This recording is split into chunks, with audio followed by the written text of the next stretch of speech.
Hey, welcome back, everybody, to another episode of the AD Think Tank on the Educational AD Podcast.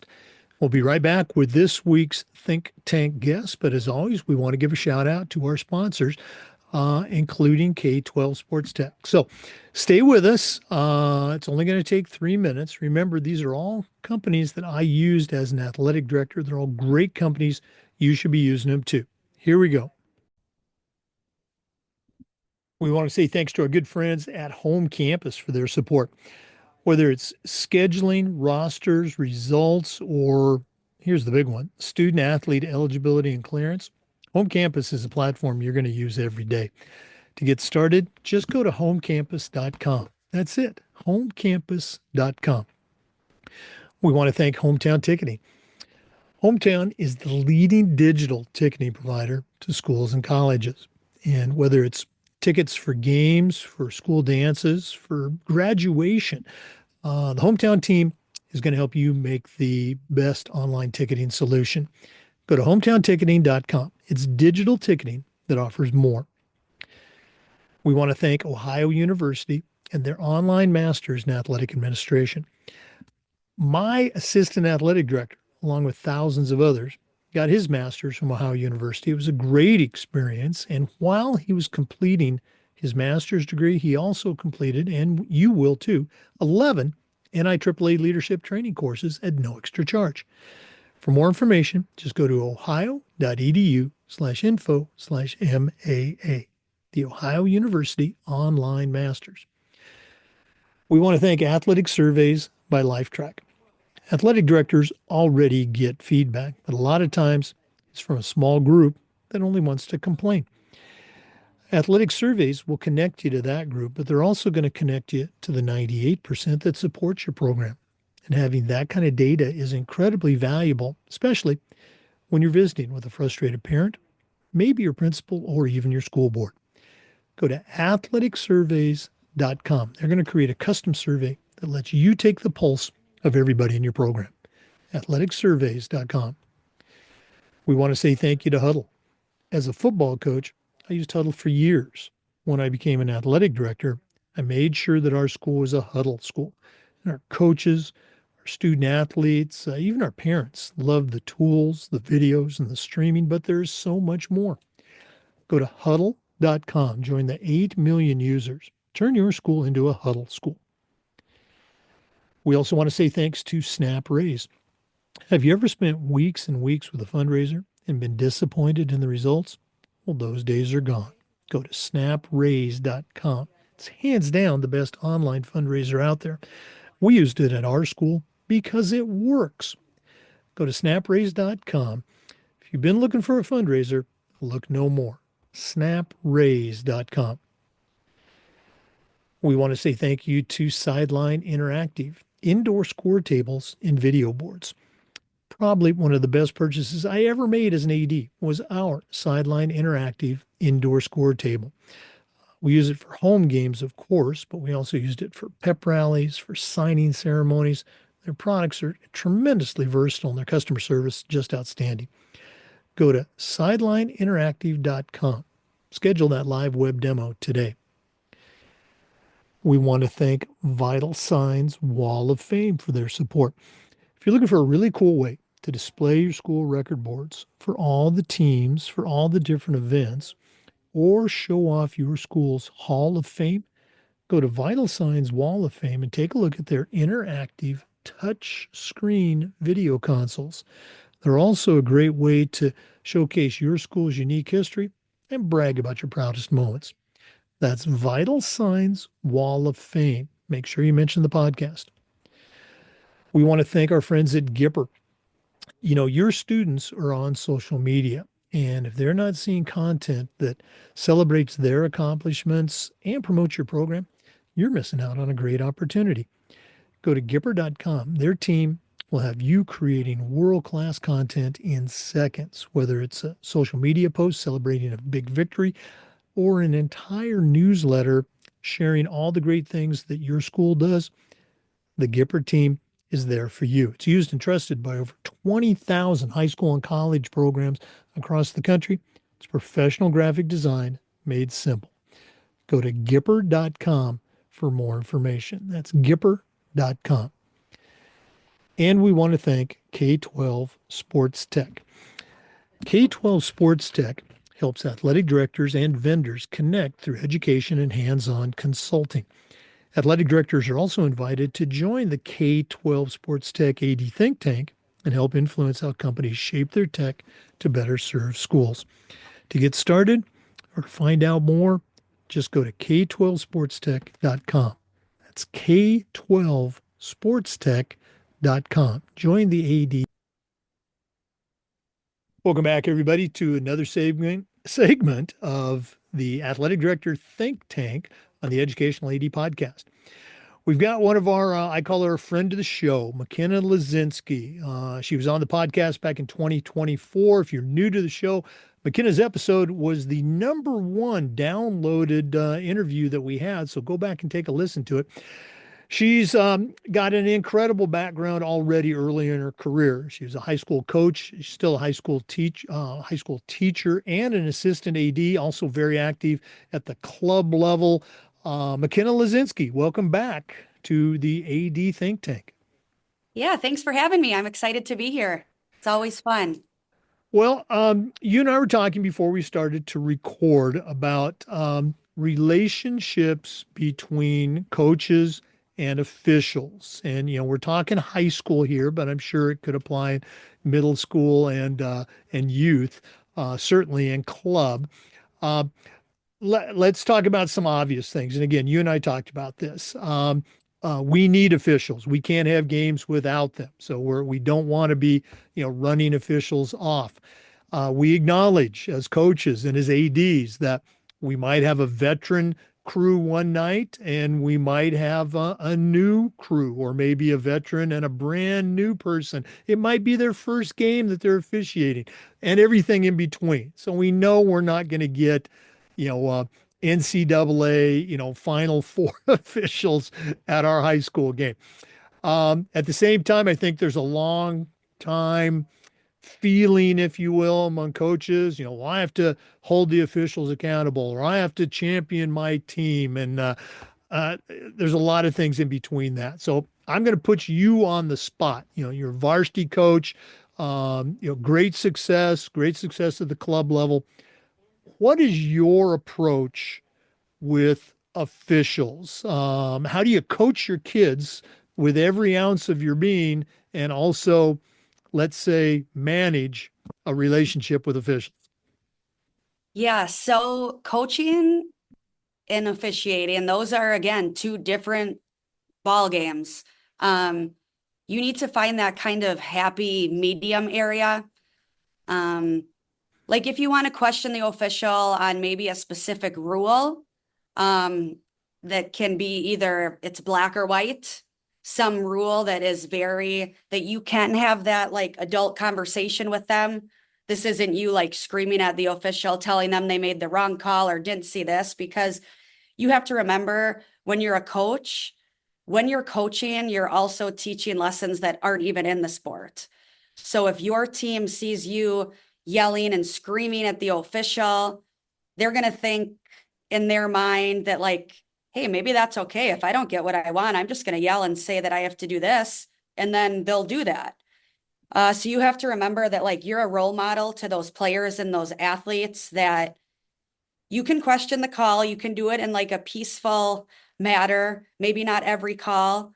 Also respect the fact that we are in a referee shortage. So you may get those veteran referees or umpires one night, and the next game you may have people that are just getting into that field and this is their first game. So you want to kind of treat every official almost as if it's their first game. Like if they make a bad call, like you don't have to scream at them. You can maybe question like, hey, why did you call it that way? Or we were talking specific with volleyball earlier. Like, I thought that was a double. What did you see that didn't make that a double? Kind of things like that. And maybe you don't have to do that right away when it happens. Maybe in between the games, when you get that little couple minutes to be like, hey, I have a question. I noticed like this was a big kind of controversial call. Why did you call it that way? I'm just curious, like, and ask them rather than blowing up, throwing the clipboard, getting ejected because you kicked a chair, and because then that makes the coach look bad. Then whoever you're coaching for, that makes that program or that school look bad. And it's kind of like a domino effect. It falls on everyone. So if you can find that happy medium ground and be respectful towards the umpires or officials, I think that is huge in this world that we're in today. Yeah, absolutely right. And it's hard to, the expression stay in your lane. I would encourage our coaches to, hey, I'm paying you to coach the kids. If you're chirping at the officials, who's coaching the kids? Well, nobody is. Um, you've been a head coach, so you've had to, let's say, establish this is how we roll, how the kids are going to respond to that bad call, how your assistant coaches are going to respond, as well as yourself. And you're still very active, as a coach at the club level. What are some things that you do with your players and with your staff? You already talked about, talking, having conversations with officials, not during the game, but what are some things you do with your staff and your team to help prevent those types of meltdowns or negative reactions? Because that call, that bad call, regardless of the sport, it's going to happen sometime. Yeah, it's going to happen no matter what. There's no if, ands, or buts if you'll get out of it. It just kind of falls back on making sure the kids know, like, life isn't fair. Sometimes you're gonna, like, as basic as it is, sometimes you're gonna get that call, sometimes you're not gonna get that call. And you just have to kind of, I don't, like I keep saying, find that happy medium with the kids.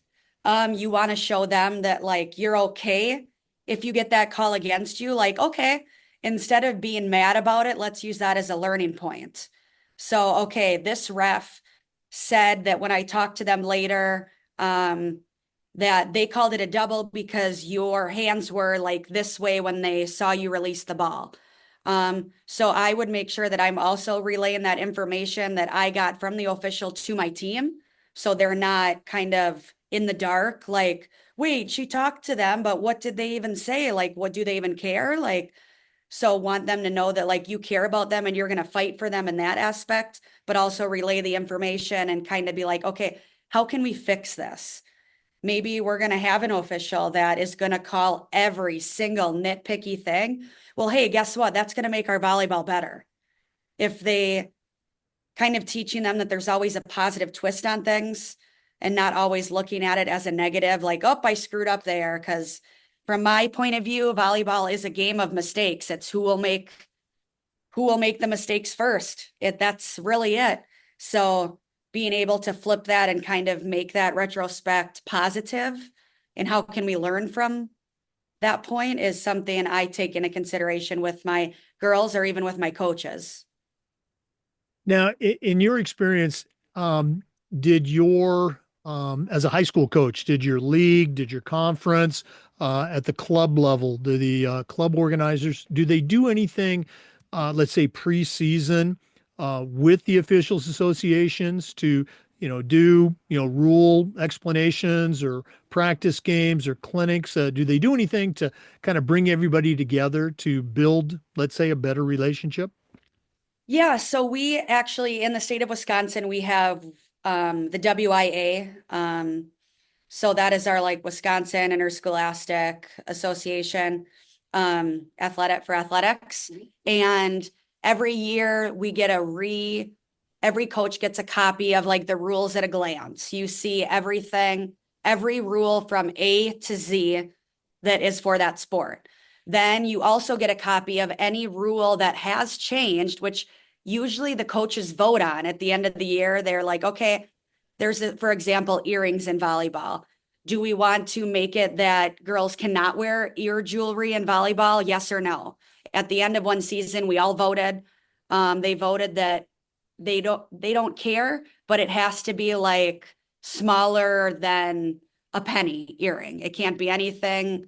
So, and then you get that those rules that may have changed or been tweaked, just so you know that you're not going to start arguing about something that actually changed. So they're always good, and that's on the athletic director. They're usually printing that out and giving that in the coach's handbook in the beginning. So it's trying to set our coaches up for success. They have a checklist on what to do, um, things like that to prepare in the preseason. So they're not kind of like, oh my gosh, I didn't know all these rules change and now I have to figure this out. We actually have coaches quizzes that are on the WIAA site. Every head coach and assistant coach gets a login and they get to take like a pre-quiz, see how they do if they want to redo it. And it's basically with the rules, you get a rule book and you're allowed to use that on your quiz. But it's just making sure you kind of know the ins and outs of your sport before it comes into effect during the season. That's such a great idea. I remember years ago in Florida, the head coach for every sport had to, that was part of their checklist to, be allowed to coach that year. And they haven't done it for a while. I think it's great because as a basketball official, there'd be so many times I would have a coach, saying, oh, X, Y, and Z. And I'm thinking, uh, that's not even a rule. I think the most frequent one would be, and it was almost always a junior varsity coach because you do, as a referee, you do a JV and a varsity game. Um, and it's late in the game, less than a minute or something. And the other team would score a basket. And the coach who was behind, who now had the ball, said, hey, the clock's running, the clock's running. He wanted the clock to stop because he's been watching too many NBA games. And just, little things like that. And you would try to help them out as an official. For you now as an athletic director, an assistant AD at Rosholt High School, I know you're very involved with technology and social media. Have you had occasion to have to speak to one of your coaches about something that occurred with an official? I know I'm putting you on the spot here. No, that's okay. I have not, which is a good thing. Um, like I talked about earlier, all of our coaches kind of know that they're a role model or a figure that the students or athletes are looking up to. So I hope that I would never have to kind of be like, hey, chill out a little bit. But if anything, I would kind of like try to ease it over with them and kind of be like, okay, remember like last night when you blew up? How could we kind of fix that? Because that wasn't a good look for us. So thankfully, I have not had to deal with that yet. I'm sure in some point in my career I'll have to, but I have not at this point forward. Well, what you just described, and again, our coaches did a great job at the school where I was an AD. There were those little moments, and it was never something over the top crazy, but there were moments where I could tell that they were they were ready to go. Fortunately, they held it together. And the next day, I would just try to catch them in the hallway or between classes. Hey, great game last night. What happened on that one play? And I'd kind of let them just at that point kind of get it off their chest Yeah. and I just say, well, hey, good job. Remember, I'm always there. We've got assistant coaches. Remember to coach the kids. But you've already got your plan in place. You're ready to go. I'm not surprised at all. Okay. Um, MaKynna, I know it's incredibly busy, but we appreciate you sharing with our listeners. Always great information. As always, if one of our listeners wanted to reach out, connect with you, add you to their network, or just pick your brain a little bit. And listeners, you got a great resource here. What's the best way that people can get a hold of MaKynna Lesinski? Yeah, absolutely. So I am on a lot of the social media platforms, just my first and last name. I'm on LinkedIn, Instagram, my email. Um, I'm on Facebook, TikTok, really anything you can think of.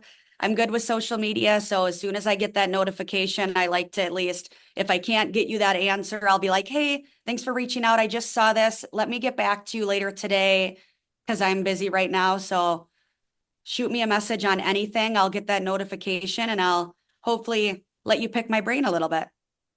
Well, McKenna, thanks again for sharing with our listeners. All the best with all your endeavors that you're involved in. And listeners, she's right. McKenna is very active on social media. She's easy to find. Thanks again for sharing. We'll look forward to the next time we have you on the AD Think Tank. Yeah, thanks for having me, and I'm excited to be back later. Okay. Just a reminder for our listeners, we upload the Zoom recordings of every interview to the Educational AD Podcast YouTube channel. We appreciate you tuning in. And just a reminder, we do this just about every day. So thanks for listening. Come back next time for another episode of the AD Think Tank on the Educational AD Podcast. We'll see you next time.